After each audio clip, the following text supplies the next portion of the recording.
Most Halo players remember the prophets as scheming space pope types sitting in floating chairs, but almost nobody talks about why they sit on those gravity thrones in the first place, and the reason is way darker than it looks. Start with their biology.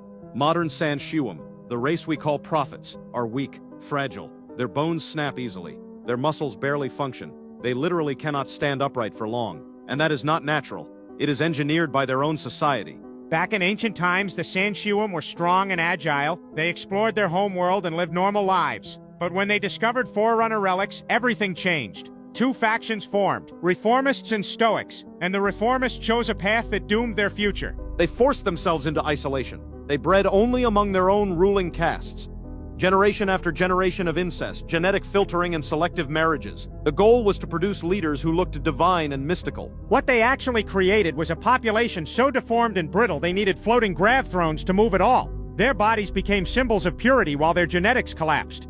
The chairs are not decorations. They are life support. They contain medical stabilizers, neural dampeners, and anti-gravity fields to compensate for their collapsing skeletons. And the craziest part is why they kept doing it. Because the prophets believed their frailty was proof of spiritual evolution. They thought weakness meant closeness to the Forerunners. So the more they inbred, the more holy they believed they became. That is why the High Council was full of elderly, sick, half-blind prophets who needed machines to stay alive.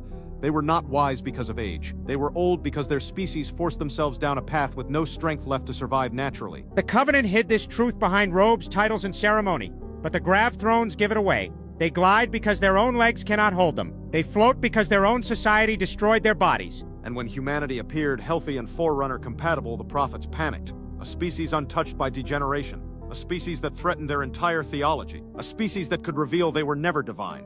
Just broken. Which means the prophets never feared humanity because of the Halo rings. They feared humanity because we showed what they were too scared to admit. What do you guys think? Let us know in the comments.